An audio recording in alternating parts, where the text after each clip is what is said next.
Hey top percenters, Writer Joey here, taking a look at how the format seems to be shaping up for Nationals and Worlds.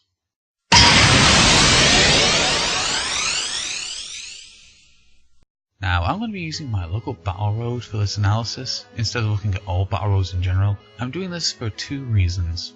The first is the fact that this battle road wasn't straight after the release of Plasma 3s, and so people had time to get the cards from the new set and to build a new deck. And secondly, the event was exactly 1 week before the UK Nationals, meaning that a few people are going to be treating this event less like a battle road and more like a pre-Nationals warm-up. The Masters division had 16 players in total and a top cut of 4, and out of the 16 Masters we had 5 Plasma Box decks, meaning practically a third of the division was Team Plasma. The remaining 11 players were a mix of Darkrai, Blastoise Keldeo, and we had one Klinklang and an anti-Plasma deck. Out of that field of competitors, we were left with a top 4 consisting of Plasma, Plasma, Anti-Plasma, and Plasma. So already we can see that Plasma Box has started to live up to its hype, going from being a third of the division to being 3/4 of the top cut. One thing worth mentioning is the fact that Klinklang, if it had won the last round of Swiss, its win-loss record would have put it in top 4.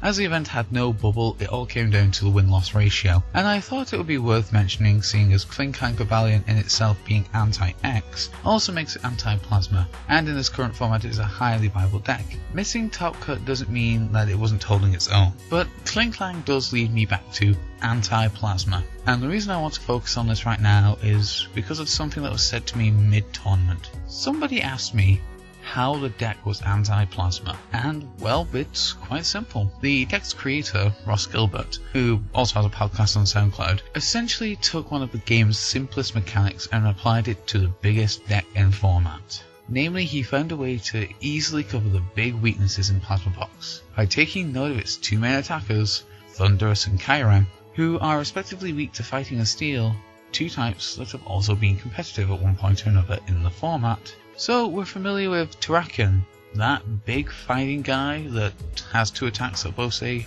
do 90, and the Cobalion brothers, who offer an array of attacks, as well as both hitting Kyurem for weakness and resisting Deoxys. Combine these two with a handful of XP shares and energy switches, and you can establish and maintain powerful attackers for the entire game. The deck has a great ability to apply pressure, and it takes a bit of extra effort to really play around it.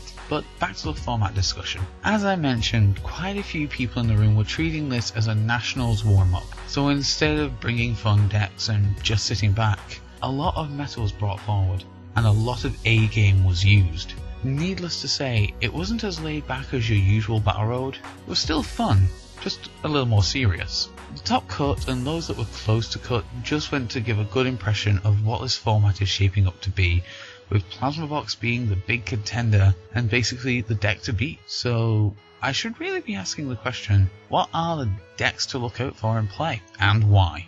So let's start with the obvious, Plasma. This deck is fast and capable of decent damage output from the very earliest turns by combining Thundurus' low attack cost and energy acceleration with Deoxys' ability to boost damage. This combined with Kyurem's ability to spread damage or score key knockouts makes this an amazing force to deal with. After observing the mirror match numerous times, a lot of plays will come down to who can conserve their resources, such as Hypnotoxic Laser and Catcher best. Using either as soon as possible could lead to you not having the access to them when you need them to close the game out. A lot of suspense in the mirror doesn't come from the board, but whether your opponent has what they need in hand and how they decide to use it. The deck strategy can at first glance seem incredibly simple, but its implementation is far from autoplay.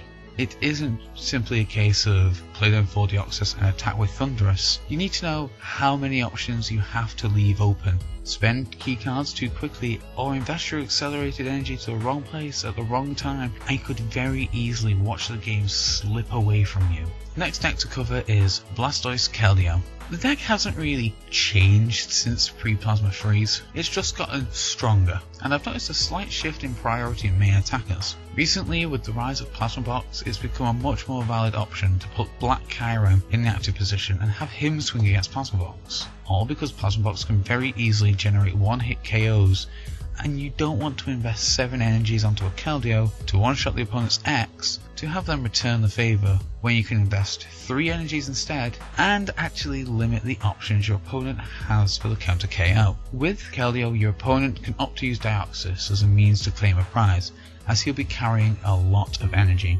whereas Black Kyurem leaves itself with just 1 energy attached, meaning Deoxys is pretty much a non-option, and they have to rely on Kyurem with 3 Deoxys bench and Hypnobank, or another combination that gives 180 damage to return the KO. Put simply, Black Kyurem makes the opponent work for knockouts, and makes them use resources that could have been helpful later. Moving on to the next big deck in format, we have Darkrai. This guy has been hanging on since his release in Dark Explorers, and just when you think the format might shift away from him, he comes back with a new surprise. Plasma Storm gave Darkrai access to Hypnotoxic Laser, a card that could be used effectively every turn thanks to Sableye. And now Plasma Freeze has given him Absol.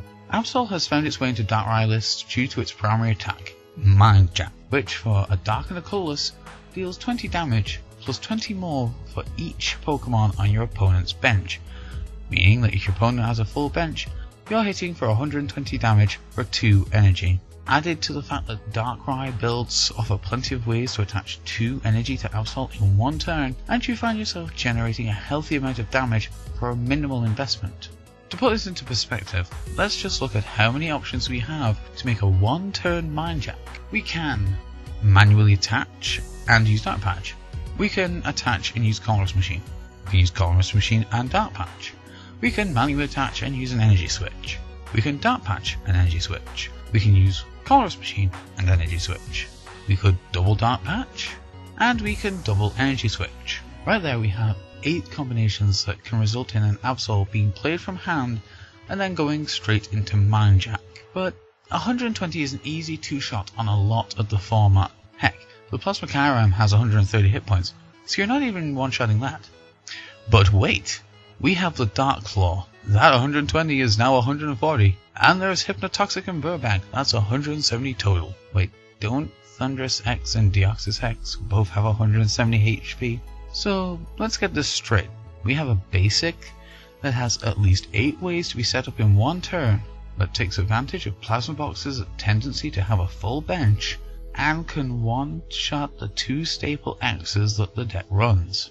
I wonder why people run this. The long and short of it is that Absol has helped keep Darkrai very relevant in this format, and the fact that Absol needs Darkclaw to score those key one-shots means that Darkrai X's numbers can be shifted slightly to help against cards like Plasma Kyurem. 90 plus 30 for Hypnotoxic and Burbank leaves Kyurem with 10 HP. Darkclaw makes this a one-shot. It also means that if Eviolite becomes a thing again, you can still score those 2 shots with Night Spear.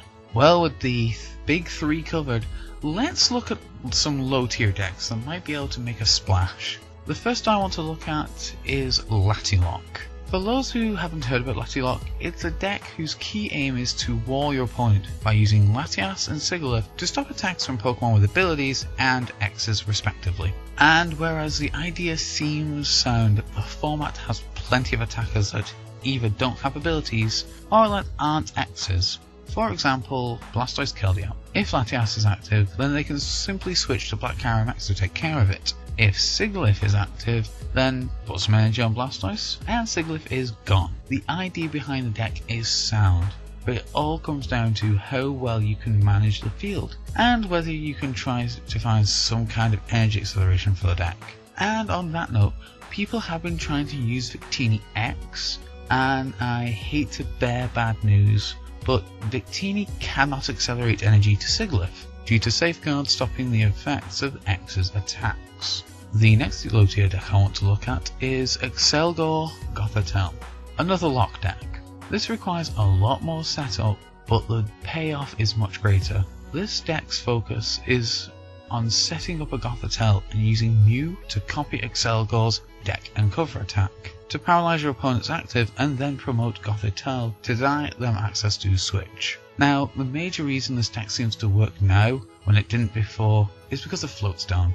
Instead of having to set up a Darkrai and a Dark Energy, you can just attach Floatstone and Free Retreat is all yours. Now, people are saying that this deck has no matchup against Keldeo Blastoise, and to be honest, my opinion is it all comes down to who gets their stage 2 out first, seeing as most Blastoise lists don't run War Turtle, meaning that if Gothitelle goes active before Blastoise, then the Keldeo player has to rely on manual attachments, and the Excelgor player can buy the turns they need. But if Blastoise comes into play, then Gothitelle won't stay alive long enough to hinder the opponent. And with no Gothitelle, you have no way to stop your opponent searching for a second Keldeo, meaning that even if you try to paralyze them, they can just double rush in and resume attacking. So overall, Excelgor is relying on the turn 2 Gothitelle in the Keldeo matchup. So that's my view on the Nationals format.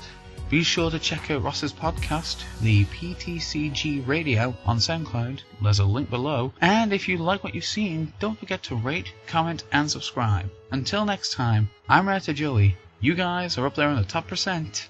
Peace out.